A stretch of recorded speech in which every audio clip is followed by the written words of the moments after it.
తెలుగుదేశం పార్టీలో ధిక్కార స్వరాలు పెరిగిపోతున్నాయి.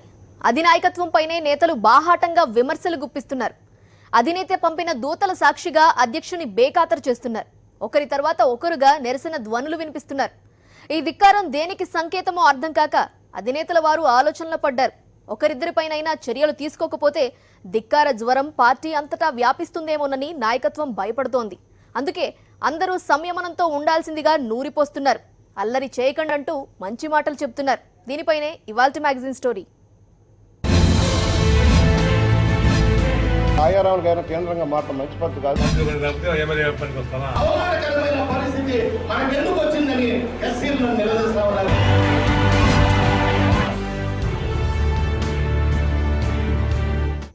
క్రమశిక్షణకు మారు పేరు మా పార్టీయే అంటూ ఉంటారు చంద్రబాబు నాయుడు. అటువంటి పార్టీలో ఇప్పుడు సీనియర్లే చాలా క్రమశిక్షణతో అల్లరి చేస్తున్నారు.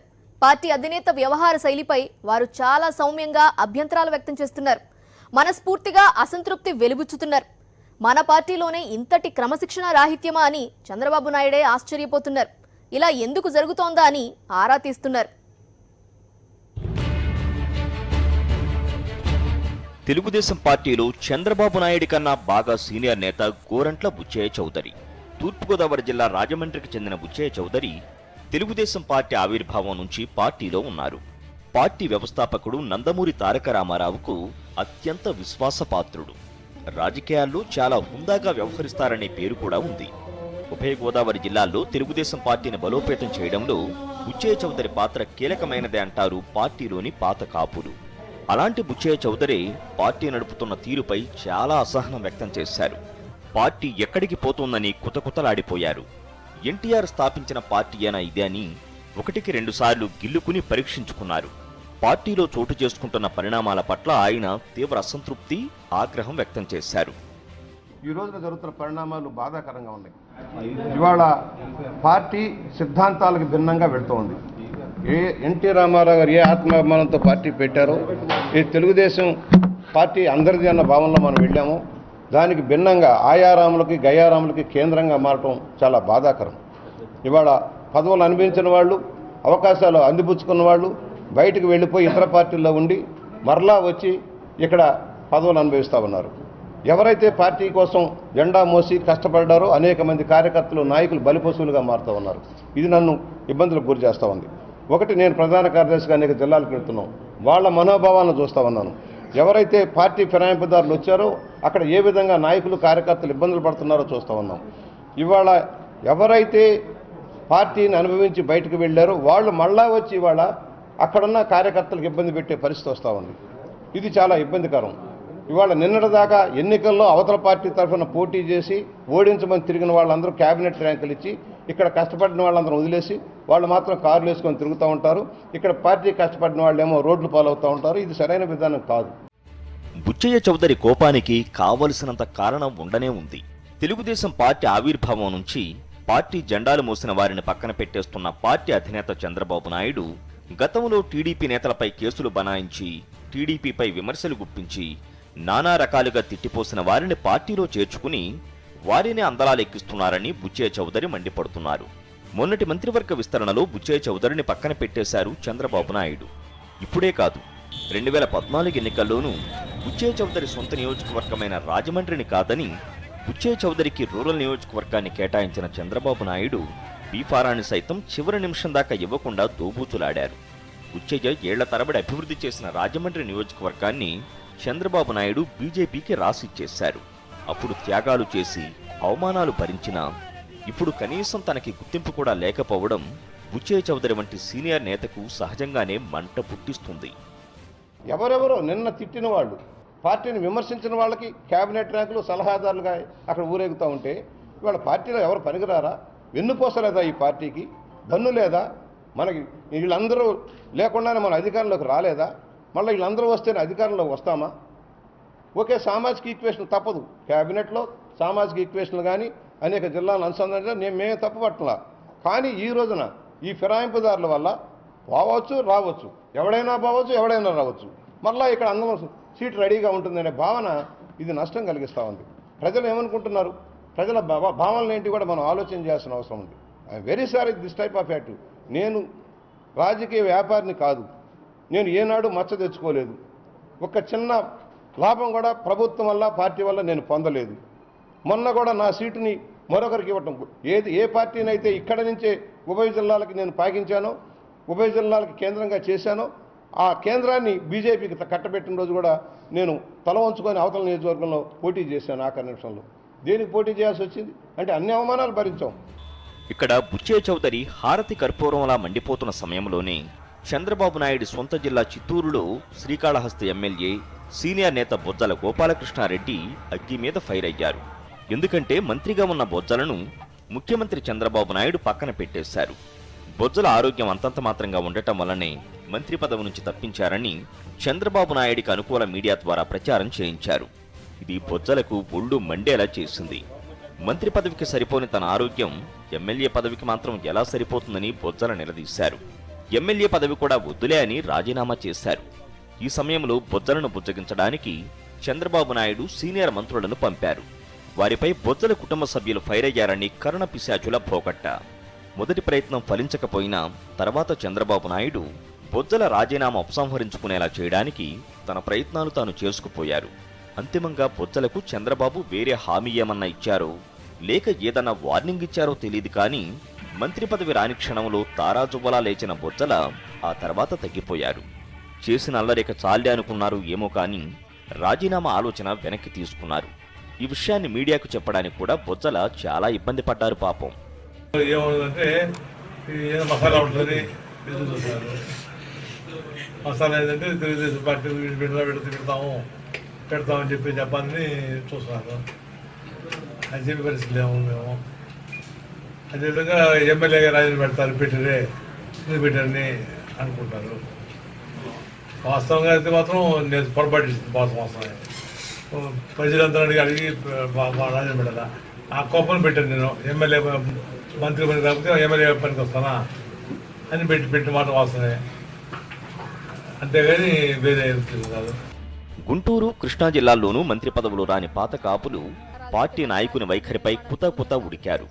పశ్చిమ గోదావరి జిల్లాకు చెందిన చింతమనేనైతే మంత్రి పదవి రానందుకు చాలా బాధపడ్డారు.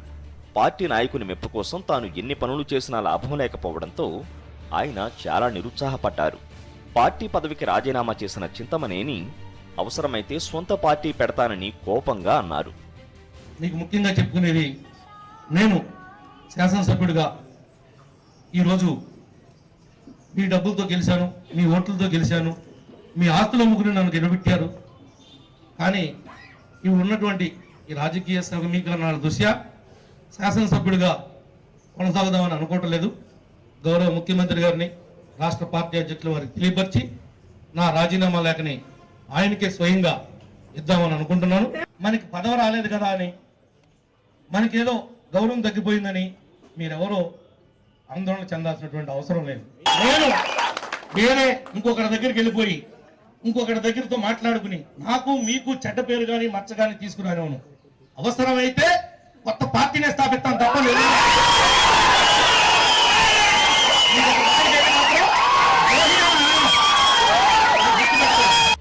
చింతమనేనిలాగే చంద్రబాబు నాయుడికి నచ్చేలా మెలగడానికి చాలా తాపత్రయపడ్డ కృష్ణా జిల్లా ఎమ్మెల్యే బొండా ఉమ సైతం తనకు గ్యారంటీగా వస్తుందనుకున్న మంత్రి పదవి రాకపోవడంతో లోకంలో అసలు న్యాయమనేదే లేకుండా పోయిందని రగిలిపోయారు.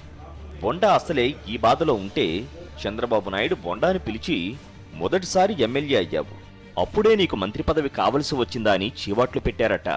పైగా ఆర్టీఏ కమిషనర్ గన్మెన్పై దాడి చేసినా నీపై కనీసం కేసు కూడా పెట్టలేదు, అప్పుడే మర్చిపోయావని మందలించారట. దీంతో బొండా ఉమ మరింత అవమానంతో కుమిలిపోయారు. బొండా అనుచరులు మాత్రం మొదటిసారి ఎమ్మెల్యే అయిన బొండా మంత్రి పదవికి అర్హుడు కాకపోతే మొదటిసారి ఎమ్మెల్సీ అయిన నారా లోకేష్ బాబు మంత్రి పదవికి ఏ విధంగా అర్హుడో చెప్పాలని లోలోనే నిలదీస్తున్నారు. ఈ చికాకులతోనే తల బుప్పి కట్టి చంద్రబాబు నాయుడు కూసింత తేరుకోవడానికి ప్రయత్నిస్తుంటే సరిగ్గా అంబేద్కర్ జయంతి రోజున ముఖ్యమంత్రి సొంత జిల్లాకి చెందిన ఎంపీ శివప్రసాద్ బాంబు పేల్చారు. తెలుగుదేశం పాలనలో దళితులకు అన్యాయం జరుగుతోందని ఆయన ఆరోపించారు. దళితులను ప్రభుత్వం పట్టించుకోవడం లేదని విమర్శించారు. 2015-16లో సబ్ప్లాన్ నిధులు, ఈ జిల్లా నుంచి 352 కోట్లు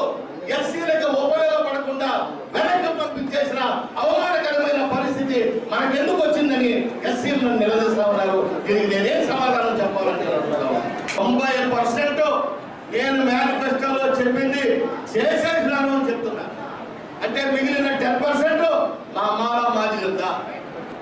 ఎస్సీ ఎస్టీలు 20% ఉంటే 100కి 20 మంది ఉంటే ఎన్ని మంత్రి పదవులు రావాలా? మాకు 5 రావాలి. 2 ఇచ్చి వదిలేస్తున్నారే. వెస్ట్ గోదావరికి ఒక పదవి, ఎస్సీ పదవి, గుంటూరుకు ఒక పదవి గతంలో. ఈ మంత్రివర్గ మార్పుల్లో కూడా మళ్ళీ అక్కడే. రాయలసీమకి ఏం లేదు. దళితులకు తాము ఎన్నో చేస్తున్నామని చంద్రబాబు నాయుడు చెప్పుకుంటున్న రోజునే దళితులకు చంద్రబాబు నాయుడు అన్యాయం చేస్తున్నారంటూ ఆయన పార్టీకి చెందిన ఎంపీఏ వ్యాఖ్యానించడం సంచలనం సృష్టించింది. ఇది చంద్రబాబు నాయుడికి ఒళ్ళు మండేలా చేసింది. ఎవరు పడితే వాళ్ళు పార్టీలో ఇష్టమొచ్చినట్లు నోరు జారితే ఎలాగా అనుకున్నారు చంద్రబాబు. ఎవరి మీద చర్యలు తీసుకోకపోతే ఎవరికి నాయకత్వం అంటే అసలు భయమనేదే ఉండదని చంద్రబాబు తెగ భయపడ్డారు. అందుకే పార్టీలోని సీనియర్ నేతలతో కలిసి కాన్ఫరెన్స్ నిర్వహించారు. శివప్రసాద్ తనపై ఇష్టం వచ్చినట్లు విమర్శలు గుప్పిస్తుంటే ఎవరూ మాట్లాడరేమని చంద్రబాబు నాయుడు ఆరా తీశారు. హాథీరాం భూముల కబ్జా కోసమే శివప్రసాద్ తనపై విమర్శలు చేస్తున్నారని టెలికాన్ఫరెన్స్లోనే చంద్రబాబు నాయుడు పేర్కొన్నారని సమాచారం. దీంతో శివప్రసాద్ మరింతగా మండిపడ్డారు. తాను ఉన్నమాట అంటే తనని కబ్జాకోరుగా చిత్రీకరించే ప్రయత్నం చేస్తున్నారని మండిపడుతూ మరో మీడియా సమావేశం ఏర్పాటు చేశారు. అప్పటికే చంద్రబాబు నాయుడు మనసెరిగిన పార్టీ నేతలు శివప్రసాద్పై దాడికి సిద్ధమయ్యారు. ఈరోజు అలాంటి చంద్రబాబు నాయుడు గారి మీద దళితుల వ్యతిరేకాన్ని శివప్రసాద్ వ్యాఖ్యల్ని తీవ్రంగా ఖండిస్తున్నారు. నీవు తీసుకొచ్చినటువంటి భూ కబ్జా ఫైల్ నీ సొంత మనుగడల కోసం తీసుకొచ్చినటువంటి ఫైల్ని పక్కన పెడితే దళితులకి పనిచేయలేదంటావా? అసలు నీకు నాకు రాజకీయ భిక్ష పెట్టింది ఎవరు? చంద్రబాబు నాయుడు గారు. చంద్రబాబు నాయుడు టికెట్ ఇవ్వకపోతే శివప్రసాద్ చిత్తూరు జిల్లాలో సర్పంచ్ ఎన్నికల్లో కూడా గెలవలేరని టీడీపీ నేతలు విరుచుకుపడ్డారు. మనకు వేరే పార్టీ మీద ప్రేమ ఉంటే వెళ్ళిపోదాం, అంతేగాని మన పార్టీలో ఉండి మనం చెట్టు నీడ నుండి ఆ చెట్టు కొమ్మనే నరుకుదామన్నది తప్పది. ఏ పార్టీలో పోటీ చేస్తానో తెలీదు. చిత్తూరు ఎంపీ నేను ఫైనల్గా చెప్తున్నాం, తెలుగుదేశం పార్టీలో చంద్రబాబు నాయుడు గారు నీకు టిక్కెట్ ఇవ్వకపోతే చిత్తూరు ఎంపీగా కాదు కదా, చిత్తూరు పార్లమెంటు నియోజకవర్గంలో సర్పంచ్ కూడా కాలేవు నువ్వు. శివప్రసాద్పై మాటల దాడైతే చేశారు కానీ రాష్ట్రంలోని దళిత లోకానికి తెలుగుదేశం నాయకత్వం సరైన సమాధానం చెప్పలేకపోయింది. ఇప్పుడు చంద్రబాబు నాయుడిని వేధిస్తున్నది ఒక్కటే. పార్టీలో ఉన్నట్లుండి ఈ నిరసన ధ్వనులు దేనికి సంకేతం? ఎన్నడూ లేనిది పార్టీ అధిష్టానంపైనే చిన్న పెద్ద నాయకులు విరుచుకుపడ్డం వెనుక ఎవరైనా ఉన్నారా? ఏకంగా తననే నిలదీస్తూ కొత్త ఎమ్మెల్యేలు సైతం వ్యాఖ్యానించడం ఏ పరిణామాలకు దారితీస్తుంది? ఈ ప్రశ్నలే చంద్రబాబు మెదడులో తచ్చాడుతున్నాయి. వీటికి ఫుల్ స్టాప్ పెట్టకపోతే ప్రమాదమని ఆయన భావిస్తున్నారు. అందుకే అల్లరి చేసిన నేతల్లో ఒకరిద్దరిపైనైనా చర్యలు తీసుకోవలసిందేనని ఆయన అనుకుంటున్నారు. అయితే ఎవరి మీద తీసుకోవాలి, ఏం చర్యలు తీసుకోవాలి అన్నది తేలడం లేదు. నాయకత్వంపై నమ్మకం లేనప్పుడే ఏ పార్టీలో అయినా ధిక్కార స్వరాలు వినిపిస్తాయంటున్నారు రాజకీయ విశ్లేషకులు. ప్రస్తుతం టీడీపీలో జరుగుతోంది కూడా అదేనని వారంటున్నారు. వచ్చే ఎన్నికల్లో పార్టీని చంద్రబాబు నాయుడు గెలిపించగలరన్న నమ్మకం పార్టీ శ్రేణుల్లో లేదని, అదే ప్రస్తుతం టీడీపీలో క్రమశిక్షణ రాహిత్యానికి కారణమని వారంటున్నారు. పార్టీలో అసమ్మతి గళాలు మరింత గట్టిగా వినిపిస్తున్నాయి. రాయలసీమ ప్రాంతంలో వైసీపీ బలపడిన సూచనలు కనిపిస్తుంటే కోస్తా ప్రాంతంలో తెలుగుదేశం బలహీనపడిన సూచనలు స్పష్టంగా కనిపిస్తున్నాయి. దీనివల్ల సహజంగానే తెలుగుదేశం పార్టీ నాయకులు చంద్రబాబు నాయకత్వం మీద విశ్వాసం కోల్పోతున్నారు. తెలుగుదేశం పార్టీ నాయకుని మీద విశ్వాసం సడలిపోతున్నది. అందువల్లనే ధిక్కార స్వరం స్పష్టంగా వినిపిస్తున్నది. అలాగే స్థానిక నాయకులకు ఇప్పుడు ప్రత్యామ్నాయాలు చాలా ఉన్నాయి. ఒకవైపు బీజేపీ వైపు చూస్తున్నారు, మరికొందరు వైసీపీ వైపు చూస్తున్నారు. తెలుగుదేశం పార్టీ క్రమశిక్షణ గల పార్టీ అనటమే మిలీనియం జోక్ అంటున్నారు రాజకీయ పండితులు. తెలుగుదేశం పార్టీలో 2 సార్లు పార్టీ వ్యవస్థాపక అధ్యక్షుడినే వెన్నుపోటు పొడిచారు. పార్టీ అధినేతను ముఖ్యమంత్రి పీఠం నుండి 2 సార్లు తప్పించిన ఘనత తెలుగు తమ్ముళ్లది. ఇలాంటి పార్టీని క్రమశిక్షణ గల పార్టీ అని అసలు ఎలా చెప్పుకుంటారని రాజకీయ పరిశీలకులు నిలదీస్తున్నారు.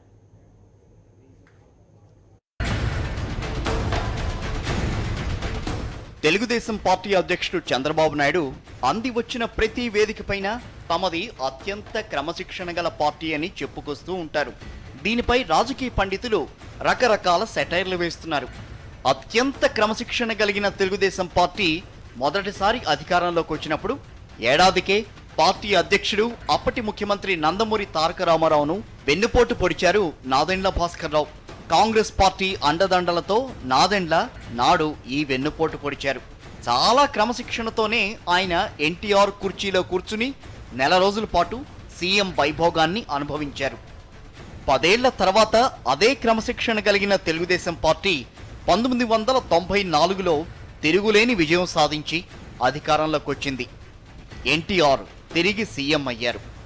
అయితే ఏడాది కూడా తిరగకుండానే పార్టీలో నెంబర్ 2గా వ్యవహరిస్తూ వచ్చిన ఎన్టీఆర్ అల్లుడు చంద్రబాబు నాయుడు చాలా క్రమశిక్షణతో ఓ కుట్రకు రచన చేశారు. ఆ కుట్రలో పార్టీలోని కొందరు నేతలు చాలా క్రమశిక్షణతో భాగస్వాములయ్యారు. అందరూ కలిసి వైస్రాయ్ హోటల్ సాక్షిగా చాలా క్రమశిక్షణతో ఎన్టీఆర్ను పదవి నుంచి తప్పించి క్రమశిక్షణ గల ప్రభుత్వాన్ని ఏర్పాటు చేసుకున్నారు. క్రమశిక్షణకు మారుపేరైన చంద్రబాబు నాయుడు అధికారంలోకి రాగానే తన మామగారు మాజీ ముఖ్యమంత్రి పార్టీ వ్యవస్థాపక అధ్యక్షుడు అయిన ఎన్టీఆర్ బ్యాంకు ఖాతాలను సైతం క్రమశిక్షణలో భాగంగా ఫ్రీజ్ చేయించారు. ఈ క్రమశిక్షణ తట్టుకోలేకనే ఎన్టీఆర్ తీవ్ర మానసిక క్షోభకు గురై అమరులయ్యారు. అప్పటి నుండి పార్టీని చంద్రబాబు నాయుడే చాలా క్రమశిక్షణతో నడుపుతున్నారు. చంద్రబాబే కాదు, ఆయన సహచరులు క్రమశిక్షణకు పెద్దపీట వేస్తున్నారు.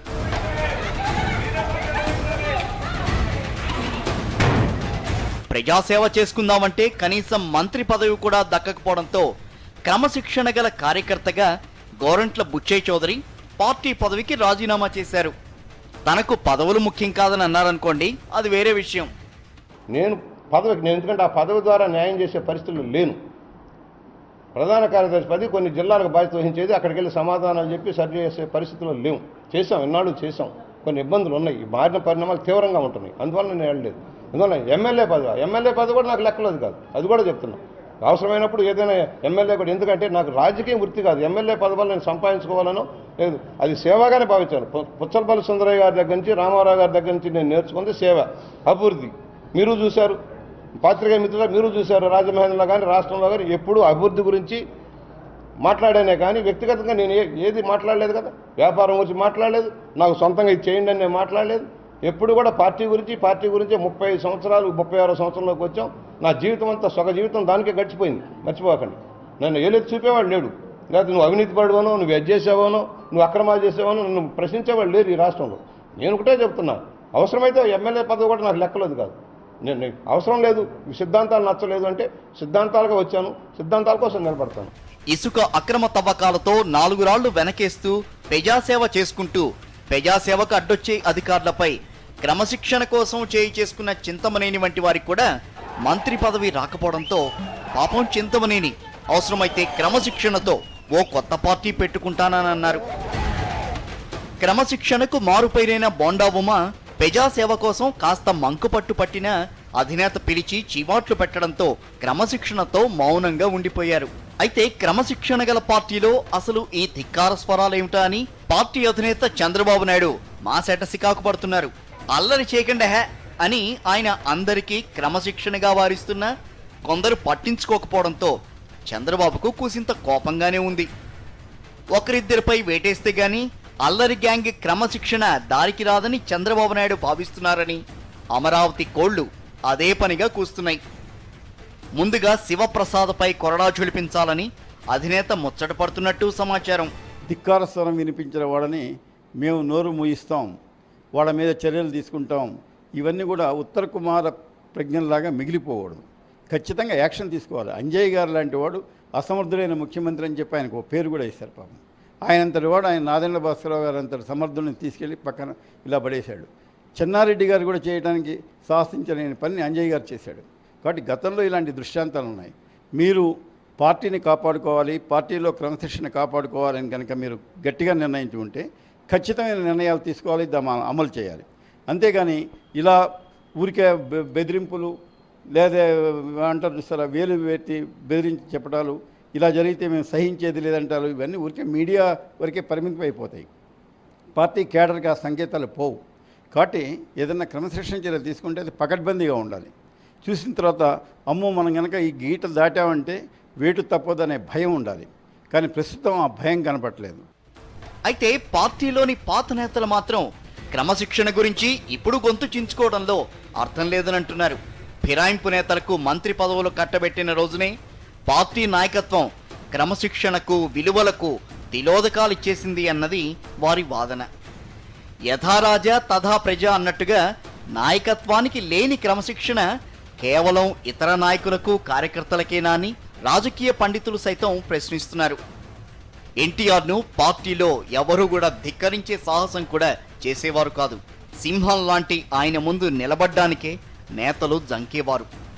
అందుకే ఇద్దరు నేతలు ఆ సింహానికి వెనక వైపు నిలబడి అదను చూసి పోటు పొడిచారని అంటారు. పార్టీ అధినేతతో పాటు పార్టీలో విలువలు మారిపోయాయి. ఆ క్రమంలో భాగంగా నేతల్లో క్రమశిక్షణ మారిందని అంటున్నారు. అధినేత మాత్రం దీన్ని సహించలేకున్నారు. ధిక్కారమున్ సహింతునే అంటూ పళ్ళు పటపటా కోరుకుతున్నారు.